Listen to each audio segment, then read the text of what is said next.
Nous allons poursuivre notre cycle de conférences de la Fête de la Science liée à l'exposition à la poursuite du crime autour des méthodes d'Alphonse Bertillon en tant qu'expert de la police scientifique.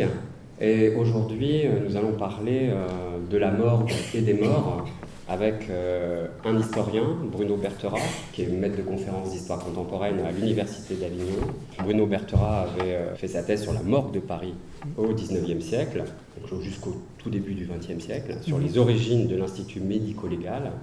Et puis il a travaillé sur le médecin légiste, et aussi un article intéressant sur la photographie des femmes mortes en France à l'époque de Bertillon, qui s'appelait La Dame au chapeau, paru en 2013. Et donc il va nous faire une large synthèse sur la morgue de Paris à l'époque d'Alphonse Bertillon. Merci. Je vous remercie pour la présentation et pour l'accueil. Alors, je me représente pour dire que je suis un historien et par conséquent, les cadavres que je vais vous présenter, pour moi, ne sont que des cadavres de papier, voire de papier glacé. Je ne suis pas un praticien d'identification, par conséquent, j'ai une distance par rapport à ça qui est accentuée par le fait que je travaille sur le 19e siècle. Mes collègues anthropologues et sociologues peuvent travailler sur du cadavre contemporain qu'ils voient et qu'ils peuvent analyser, ce qui n'est pas mon cas ici. Il y a donc cette distance, cet effet de distance dont vous apercevrez au cours de l'exposé. Donc mon sujet est le bertillonnage à la morgue de Paris. Alors l'utilisation de l'anthropométrie à la morgue de Paris semble logique, parce que la morgue et l'anthropométrie ont un même but. Elles servent à identifier. L'anthropométrie a pour but d'identifier les récidivistes. La morgue a pour but d'identifier les cadavres déposés dans celle-ci. En outre, Bertillon travaille pour la préfecture de police, dont dépend également la morgue.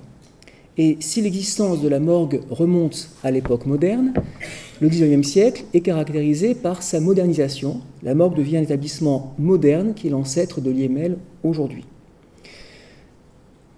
En effet, au XIXe siècle, l'identification des personnes, et notamment des personnes mortes à Paris, devient un enjeu capital en raison de l'afflux de migrants à Paris et de l'augmentation de la population de cette ville.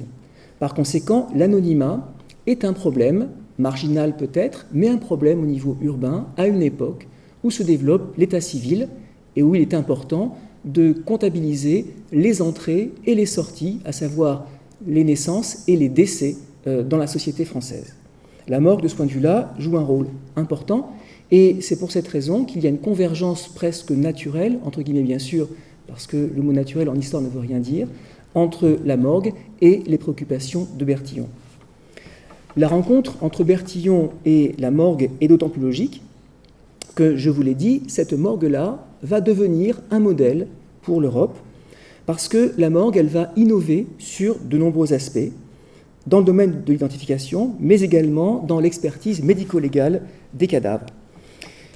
La morgue, je la présente ici, elle est située depuis 1864, quai de l'Archevêché, à l'emplacement où se trouve aujourd'hui le square des Déportés, donc dans le triangle qui est vraiment au bout de la cité, et vous ne voyez pas à droite, enfin vous distinguez un petit peu à droite les arbres du square où se trouve Notre-Dame. Et vous voyez au fond, vous distinguez en tout cas le Panthéon et un petit bout, je crois, de Saint-Étienne-du-Mont. Donc voilà ce bâtiment qu'on trouve à gauche, un bâtiment ouvert au public. On voit des gens qui rentrent à l'intérieur parce qu'à l'époque, la morgue est ouverte au public, j'en dirai un peu plus tout à l'heure, avec l'exposition publique des corps. Des gens qui rentrent par les trois portes que l'on distingue, les plus importantes, au milieu du bâtiment. Donc ce bâtiment est devenu à la fin du siècle, à l'époque de Bertillon, un modèle copié en Europe et aussi en Occident globalement, de même que Bertillon et son système sont devenus un modèle. Donc il y a une rencontre logique entre ces deux institutions, entre la préfecture et l'anthropométrie et la morgue. Cependant, cette rencontre présente un bilan ambivalent. La pratique bertillonnesque existe à la morgue de Paris, mais son efficacité pose question.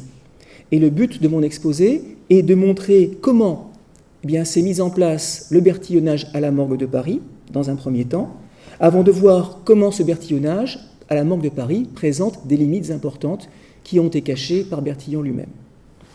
Donc, premier point, comment Bertillon rentre à la morgue, si j'ose dire, en tant que praticien et en tant que spécialiste. Alors, la morgue apparaît pour Bertillon très rapidement comme un terrain privilégié d'application de l'anthropométrie, qu'il s'agisse des mesures sur les cadavres ou de leur photographie. Et cette introduction de l'anthropométrie à la morgue marque le point culminant d'une sorte de mainmise des autorités sur le cadavre de la morgue. Tout d'abord, l'introduction de la pratique anthropométrique à la morgue de Paris. C'est Bertillon qui le propose à la préfecture, qui l'accepte en 1884.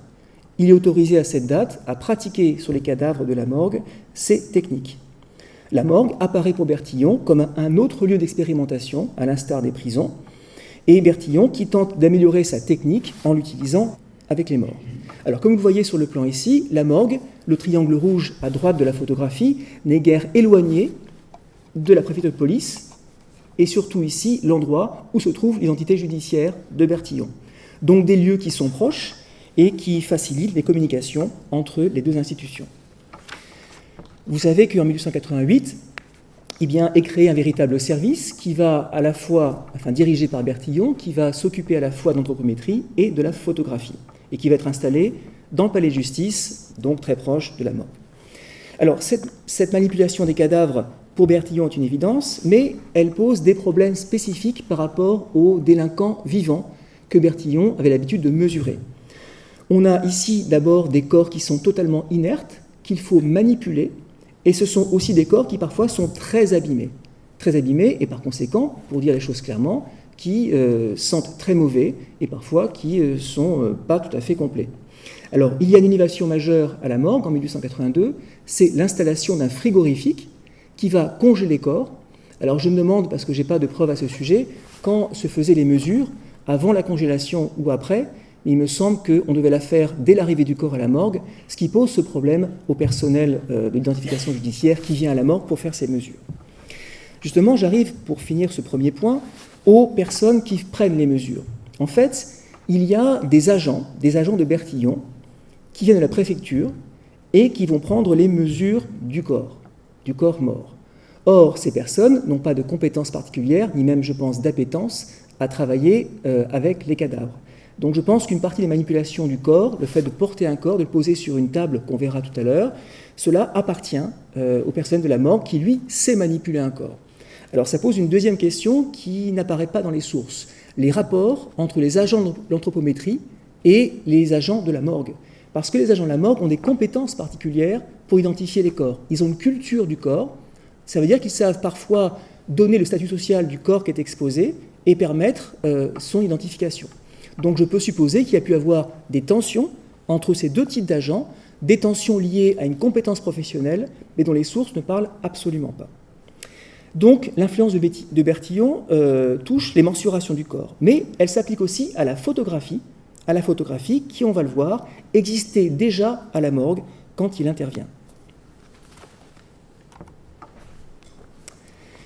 En effet, la photographie fait son apparition à la morgue bien avant Bertillon. Elle présente, la photographie pour les cadavres, l'avantage de conserver l'image d'un corps, et surtout son visage, avant qu'il ne se décompose. C'est l'avantage majeur. La pratique se développe dans les années 70 à la morgue, avant d'être officialisée par un arrêté en 1882. Les photographies sont effectuées non pas par le personnel de la morgue, mais par des agents de la police, donc du service qui sera récupéré après par Bertillon, qui viennent à la morgue faire des photos, comme on le voit ici en 1900, dans une des cours intérieures de la morgue. On voit ici à gauche 2 photographes qui ne sont pas des garçons de la morgue. Donc des opérations qui sont prises en charge par le personnel de la préfecture de police pour tout ce qui est photographie, mais il faut encore ici ajouter, et là je ne montre pas de photos parce qu'elles sont assez atroces, le rôle qu'ont les gens de la morgue. Parce que dans les premiers temps, il n'y a pas de table comme celle-ci qui peut se soulever. Les premières photos montrent parfois des cadavres posés sur une échelle pour être maintenus de manière un peu verticale, ou alors tenus à bout de bras par des garçons de la morgue, alors que le photographe prend sa photo. On voit les bras qui dépassent sur la photographie. Donc se met en place progressivement un système pour photographier de manière efficace les cadavres, et qui culmine bien sûr avec Bertillon. Alors, ces photographies de cadavres inconnus commencent à apparaître dans le registre de la morgue, dont voici un des premiers exemplaires de 1830, un registre qui est maintenant un registre horizontal, et les photographies seront apposées sur la colonne de droite, observation, et elles vont compléter toutes les données des différentes rubriques. On a ici une écriture horizontale qui est très importante parce qu'elle permet plusieurs temps d'écriture. La colonne de gauche, que vous avez vraiment à gauche de l'écran, c'est la colonne état civil. Parfois, et même souvent, elle n'est pas remplie, puisque la personne est inconnue. Elle n'est remplie qu'après, grâce notamment à la photographie et à d'autres modalités.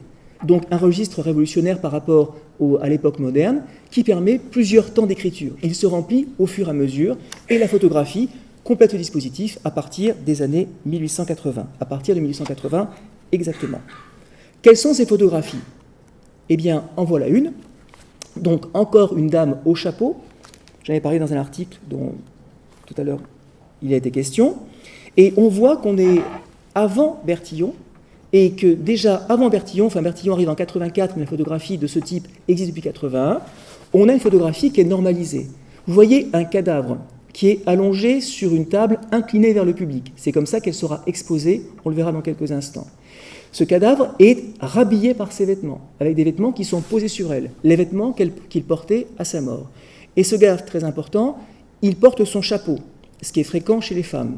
Parce que ce qu'on veut faire ici, c'est que ces personnes soient reconnues. Or, faire reconnaître un corps nu est plus compliqué que faire reconnaître un corps habillé, parce que l'habillement est la dimension sociale du corps. C'est le corps habillé qu'on voit dans la rue, et par conséquent, mettre un chapeau à une femme n'a pas de dimension funéraire ici, c'est une dimension d'identification qui a été bien perçue par le personnel de la morgue et appliquée par les photographes qui ont pris ces injonctions. Donc des photographies qui sont déjà normalisées avant que Bertillon n'intervienne. Alors vous remarquerez notamment que vous avez la tête posée sur un billot en bois dont les bords remontent sur les oreilles. Je vous dis ça, vous allez comprendre dans quelques instants pourquoi cette précision. Alors Bertillon intervient donc à la morgue et va s'intéresser aux photographies des cadavres de la morgue en 1888. Et pour lui, la photographie est le moyen de réintroduire par l'image le système anthropométrique qu'il a mis au point quelque temps auparavant et qu'il applique sur les cadavres, par ses mesures sur les cadavres. Et par conséquent, il va demander au personnel et au photographe qui prend les photos de son service d'apporter des améliorations. Ainsi, il va demander que l'on supprime le billot de bois sur lequel est posée la tête, parce que le billot de bois, vous le remarquez ici, compresse les oreilles et les masques. Or, pour Bertillon, l'oreille est une des parties du corps qui est la plus symptomatique de l'identité. Par conséquent, il va demander cette transformation. Par ailleurs, il va aussi demander à ce qu'on injecte dans les yeux des cadavres de la glycérine pour rendre à ces yeux de cadavres un aspect brillant, comme s'ils étaient réveillés. Donc voilà les injonctions de Bertillon. La question de savoir si ces injonctions vont être appliquées. La réponse, on peut dire qu'elle est plutôt positive, puisque, je reviens à la photo précédente, vous remarquerez que le corps ici photographié, on est en 1900, eh bien, a une tête qui repose non pas sur un billot, mais sur une sorte de petite pointe, de petite fiche, qui lui maintient le crâne sans masquer les oreilles. Donc on a ici la concrétisation de l'injonction de Bertillon sur le positionnement de la tête par rapport au support. Reste maintenant la question des yeux.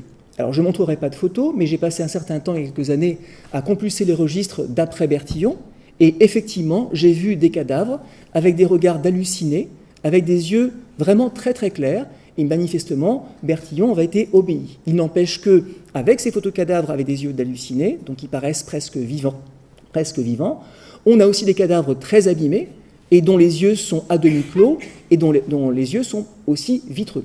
Par conséquent, on peut dire que le bilan de Bertillon à la morgue, de ce point de vue-là, est positif. Bertillon a réussi à faire passer ses injonctions, grosso modo, mais ce qu'il faut préciser, encore une fois, c'est que la photographie et l'exposition des corps et leur identification, bien sûr, se pratiquaient avant l'arrivée de Bertillon. Donc, quel que soit le rôle de Bertillon, on peut dire que Bertillon va parachever une mainmise policière sur les corps de la morgue. C'est mon dernier point ici. En effet, le traitement anthropométrique de Bertillon, la normalisation supplémentaire apportée aux photographies, parachève un processus de contrôle social dont Michel Foucault avait tracé les grands traits dans Surveiller et punir, et qu'on peut voir ici appliqué au cadavre. Alors, le cadavre qui est littéralement manipulé de son entrée à la sortie de la morgue. Et parfois, la manipulation peut aller très très loin, dans une sorte de mise en scène que nous trouverions aujourd'hui macabre, mais qui à l'époque a des fins d'identification. C'est l'exemple de la petite Jeanne Moyau, dont le corps est découvert agonisant à Bagneux, le 5 février au matin, qui est transporté à l'hôpital Cochin dans la soirée du 5, qui meurt le 5 et qui est exposé pendant une journée à la morgue. La petite fille étant inconnue à l'époque et ayant été victime d'un crime, eh bien, les autorités mettent le paquet, si j'ose dire, pour qu'elle soit reconnue. Et donc là, elles vont aller beaucoup plus loin que l'habitude de l'époque, qui était d'exposer les corps dans une vitrine sur une table inclinée, comme la dame au chapeau. Là, on va aller plus loin, on va exposer la petite fille habillée, ou plutôt rhabillée, en mettant de côté ses bottines, de manière à ce que les gens, notamment des femmes ou la mère, ça sera le cas, reconnaissent les bas qu'elle portait. Et la petite fille, grâce à cette mise en scène et à l'exposition qui en est faite d'elle, eh bien, sera identifiée le jour même par son grand-père maternel et par sa mère. On peut donc voir que là, on va très loin. Globalement, les corps inconnus qui sont montrables sont exhibés dans une vitrine. Vous en avez ici une image un peu déformée qui accentue l'ampleur. On a franchi les 3 portes montrées tout à l'heure. On rentre dans une salle dite du public et en face, il y a la vitrine. Et derrière la vitrine, il y a les corps qui sont exposés allongés, sauf mise en scène exceptionnelle, comme à nouveau ici, 9 ans après l'affaire de Jeanne Moyau, la petite morte de la rue du Verbois, qui ne sera d'ailleurs jamais identifiée, qui est mise en scène dans les vêtements dans lesquels elle a été trouvée dans un domicile parisien. Donc on a ici des rapprochements qu'on peut faire entre le cadavre inconnu de la morgue et le récidiviste arrêté par Bertillon, donc le détenu. Ce sont l'un et l'autre des formes de rebut social. Les premiers, les récidivistes, parce qu'ils menacent la société, évidemment. Les seconds, parce qu'ils n'ont pas de nom et n'ont pas d'être social. La comparaison avec le portrait funéraire est de ce point de vue-là significative.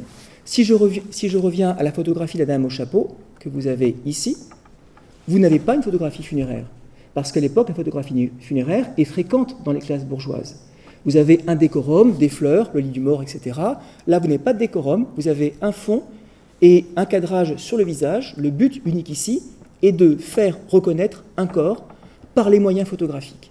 On a ici une photographie clairement d'identification. Et c'est le cas avec Jeanne Moyau, même si le photographe joue avec les codes. Parce que l'usage existe à l'époque de photographier un enfant mort avec ses bottines, tout habillé, de manière à en garder l'image quasi vivante. Donc la petite fille est ici quasi vivante, mais le fait qu'on lui enlève les bottes montre qu'on n'est pas dans le registre totalement funéraire. Là, le registre est l'identification, et cela va finir par marcher. Donc cette comparaison avec la photographie funéraire montre que le corps de la morgue est un corps particulier, un corps comme celui du prisonnier, du détenu, qui est traité de manière efficace, pour être identifié, et pour le premier, pour être arrêté et condamné. Reste à savoir si ces méthodes apportées par Bertillon sont efficaces, et c'est là que se pose la question et aussi le problème. En effet, il me semble que l'efficacité de Bertillon doit être relativisée, malgré une médiatisation incontestable qui met en valeur les réussites à la morgue. Il faudra donc voir dans un premier temps comment la réussite de Bertillon est montrée, et comment elle est relativisée, et dans quel contexte elle s'inscrit à l'époque. Plusieurs exemples montrent que Bertillon a réussi à la morgue. Des exemples qui sont fournis par exemple avec ce document, des photographies d'un récidiviste qui a été photographié en bas, donc une fois qu'il a été arrêté. On est en 1884, et puis 16 ans plus tard, cet homme-là meurt, il est inconnu, et est déposé à la morgue. Et grâce à l'anthropométrie, cet homme-là est identifié, c'est un certain Garot, un récidiviste, qui est identifié à la morgue grâce à la méthode de Bertillon. Bertillon parle de coïncidence heureuse, il est un peu hypocrite ici, il veut dire par là que son système marche parfaitement à la morgue. Par ailleurs, l'anthropométrie appliquée au cadavre de la morgue peut servir à compléter ou affirmer l'identité des corps exposés. C'est ainsi qu'en 1912, les cadavres de 2 complices de Bonneau, Garnier et Vallée, sont déposés à la morgue, et la presse, et je ne sais pas si ça a été fait réellement à la morgue, la presse indique que des mesures ont été faites sur ces corps pour vérifier qu'il s'agissait bien de Garnier et de Vallée. Et enfin, l'anthropométrie permet aussi d'éviter finalement des fausses reconnaissances, parce que cela arrive, des corps qui sont exposés à la morgue, qui sont reconnus de bon droit par des gens, et qui en fait ne sont pas les corps de ces personnes que l'on cherchait.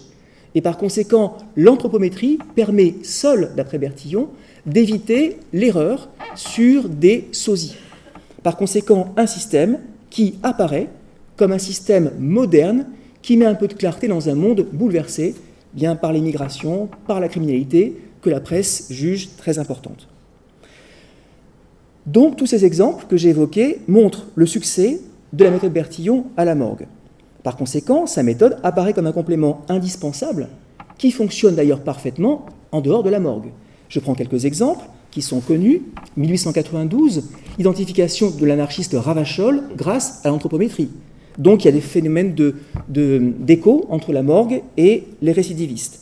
Donc cette méthode, elle marche d'après Bertillon à la morgue et pour les détenus, et par conséquent, elle va être copiée y compris dans les morgues à l'étranger, comme la morgue de Rome, qui adopte dans son institution le procédé Bertillon appliqué à la morgue de Paris. Encore une fois, et Bertillon et la morgue servent de modèle. Cependant, il faut se méfier de l'effet de source. Les exemples qu'on a sont déjà peu nombreux, on verra qu'ils sont très très peu nombreux, et qui sont donnés à la fois par la préfecture et par Bertillon lui-même, dans un contexte particulier, qui est l'exposition universelle de 1900, dans un bâtiment de la ville de Paris, dans une salle consacrée à la pavillon de police, qui montre à l'étranger combien le système fonctionne, comme il fonctionne bien. Par conséquent, il y a ce phénomène médiatique qui accentue le triomphe de Bertillon. On est à l'époque d'une religion nouvelle, une religion qui permet d'identifier tous les corps déposés à la morgue ou tous les corps arrêtés par la police. Voilà pour les images médiatiques. Maintenant, les chiffres, eux, disent autre chose. En 1908, deux conseillers généraux, la morgue dépend pour ses finances du Conseil général de la Seine, qui s'appellent Dossé et Le Marchand, font un rapport sur la morgue dans lequel ils demandent sa reconstruction parce que l'établissement de l'époque, celui qu'on a présenté tout à l'heure, est jugé trop petit. À cette occasion, ils tentent de voir le succès de l'identification à la morgue et ils font un tableau qui va de 1874 à 1907, dans lequel, d'une part, ils montrent bien la croissance du taux d'identification, donc ça montre bien que la morgue fonctionne bien, et ils tentent aussi de montrer, très important, et c'est ce qu'on va voir ici au tableau, quels sont les moyens par lesquels les cadavres ont été identifiés. Voilà ce qu'ils tentent de montrer. Or, les chiffres que vous voyez, que vous distinguez avec les courbes, les chiffres qu'ils donnent contredisent le triomphalisme de Bertillon. En effet, pour prendre des chiffres très concrets, entre 1883, date d'arrivée de Bertillon à la morgue, et 1907, seulement 43 corps sont reconnus grâce à l'anthropométrie. Quant à la photographie, son rôle reste peu important. Alors, l'anthropométrie, c'est les pointillés jaunes. Vous voyez, ils sont proches du zéro sur le graphique. Donc, un système qui permet finalement de reconnaître très peu de corps, et c'est pareil pour la photographie. Prenons un exemple plus concret encore. En 1900, au moment où Bertillon triomphe à l'exposition universelle, eh bien, ce que Bertillon ne dit pas, c'est que sur les 451 corps reconnus, 3, dont Garot, l'ont été grâce à son système. Les autres ont été reconnus par d'autres systèmes que je vais évoquer maintenant. Et en valeur relative, et là vous le comprenez très bien en voyant le graphique, en valeur relative, même si l'on tient compte des erreurs éventuelles que je verrai tout à l'heure, les chiffres parlent d'eux-mêmes. Le taux d'identification grâce à l'anthropométrie, voire la photographie, est inférieur globalement à 3%. 3% des corps au maximum sont reconnus grâce à l'anthropométrie et à la photographie. D'où la deuxième question, par quels moyens les corps sont-ils reconnus à la morgue ? Eh bien, ils sont reconnus par deux autres modalités qui sont évoquées sur le graphique, par l'exposition des corps et par les renseignements. L'exposition des corps est une pratique archaïque, une pratique panoptique archaïque, pratique caractérisée par une surveillance sociale exercée non pas par le gardien de la prison, ici, mais par la population elle-même qui va à la morgue voir les vitrines et identifier les corps. Un système qui remonte à l'Ancien Régime, qui est très ancien, qu'on retrouve dans les campagnes pour les corps inconnus de la communauté. Ce système, eh bien, il continue à fonctionner, d'autant plus qu'il a été mis en valeur par une vitrine que vous avez vue sur la photographie, et une vitrine avec un éclairage zénital. Et ce système-là fonctionne. C'est comme ça que sera reconnue la petite Jeanne Moyau, et c'est comme ça que sera reconnue la dame au chapeau, grâce à l'exposition. Ce système, il fonctionne parce qu'on peut reconnaître des corps par ce biais-là. Ainsi, en 1900, ce système archaïque permet de reconnaître 89 cadavres exposés, contre 3 avec la méthode de Bertillon. Cependant, ce que l'on voit aussi, c'est que cette efficacité, elle est relative par rapport à un autre moyen qui, lui, est très important. C'est ce que Dossé-Lemarchand appelle les renseignements. Les renseignements, qu'est-ce que c'est ? Ce sont les recherches et les enquêtes menées conjointement par la police et par les services de la morgue. On est dans un contexte où l'enquête se développe. Elle n'a pas été créée à l'époque, bien sûr, elle monte à l'Ancien Régime, mais il se trouve que désormais, on a un pays marqué par ce que j'appellerais une culture de l'état civil, où l'identité d'une personne est plus facile à recueillir qu'un siècle auparavant. Et c'est par ce biais-là, que les corps sont majoritairement connus, et non pas par l'anthropométrie.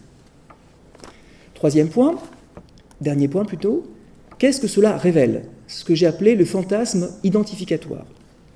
Comment expliquer, pour Bertillon, un tel écart entre les chiffres qu'il avance et ceux des enquêtes de Dossé et Lemarchand ? Eh bien, en 88, Bertillon donne une clé de compréhension. Pour Bertillon, les corps exposés sont pour lui des corps qui ont déjà été mesurés par la police. Donc, sa vision des corps de la morgue est marquée par cette idée négative que les corps inconnus déposés à la morgue sont des rebuts sociaux. Donc, des récidivistes, des gens mesurés par la police et par conséquent des gens qui sont en bas de l'échelle sociale. Voilà ce que c'est les cadavres de la morgue pour Bertillon. Une forme de mépris social, des vagabonds, si vous voulez, pour la plupart d'entre eux. Que montrent les résultats ? Eh bien, ils montrent deux choses. Qu'il y a une marge d'erreur possible, parce que les corps parfois mesurés sont parfois décomposés. Donc on peut peut-être penser que parfois il y a des erreurs, des corps ont été réellement mesurés de leur vivant, et déposés à la morgue ne sont plus mesurables parce qu'il manque un morceau du corps ou parce qu'ils sont trop décomposés. Mais cette marge d'erreur, je pense, doit être très relativisée. En fait, la deuxième explication, c'est que Bertillon s'est trompé. Bertillon pensait trouver à la morgue des cadavres de vagabonds, de délinquants. Or, ceux qu'on voit à la morgue ne sont pas forcément des délinquants et des vagabonds. Et par conséquent, ils n'ont pas été mesurés auparavant. En fait, la morgue, quelle est sa fonction ? Elle a une fonction de salubrité, recueillir les corps dans l'espace public qui n'ont pas été identifiés ou réclamés, puis les identifier. Mais la dame au chapeau qu'on a vue tout à l'heure ne semble pas être quelqu'un de vagabond. Elle est morte subitement dans la rue, elle est tombée par terre, on l'a déposée à la morgue, et elle a fini par être reconnue assez rapidement. Ce que révèle en fait Bertillon, c'est un fantasme qui est propre à l'époque, et aussi peut-être à la nôtre, c'est la volonté ou l'espoir de pouvoir un jour reconnaître tous les corps de tous les citoyens grâce à son système.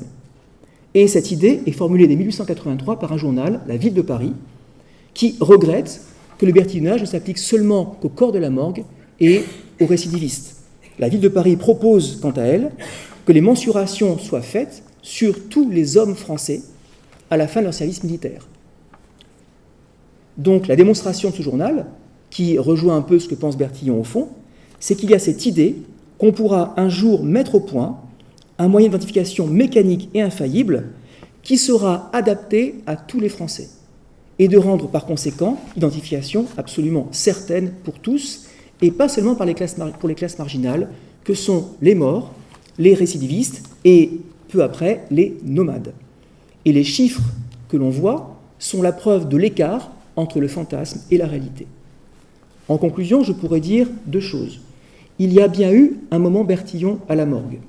Les cadavres inconnus ont bien été mesurés et photographiés en tenant compte des injonctions de Bertillon. Mais l'histoire de Bertillon et de ses techniques doit être mise dans une très longue durée qui remonte à l'époque moderne, celle qui est caractérisée par l'identification des cadavres. Il y a une histoire très longue, il y a des techniques et il y a des performances réelles qui remontent à avant Bertillon. Ce qui est certain, c'est que le tournant du siècle est marqué par des adaptations, des innovations qui sont réelles, comme celle de Bertillon pour l'identification mécanique sans avoir besoin du regard d'un policier qui a le souvenir de l'ancien délinquant. Cela n'est plus désormais nécessaire grâce aux mesures. Il n'empêche qu'on a ici le témoignage qu'il y a une circulation des savoirs en France et en Europe, des savoirs policiers, pour savoir comment identifier, disons, les couches marginales de la société. Deuxième point, cet impact du bertillonnage, à l'époque en tout cas, est encore limité. Et quant au récidiviste, il est menacé tout autant par les mesures qu'il subit que par les dénonciations de ses camarades qui peuvent permettre son arrestation. Certes, maintenant, on a la génétique qui permet d'identifier de manière à la fois a posteriori et ne rend même plus nécessaire la confrontation entre le mort et sa famille, comme c'était le cas à la morgue à l'époque de Bertillon. Par conséquent, quelque chose de plus efficace encore.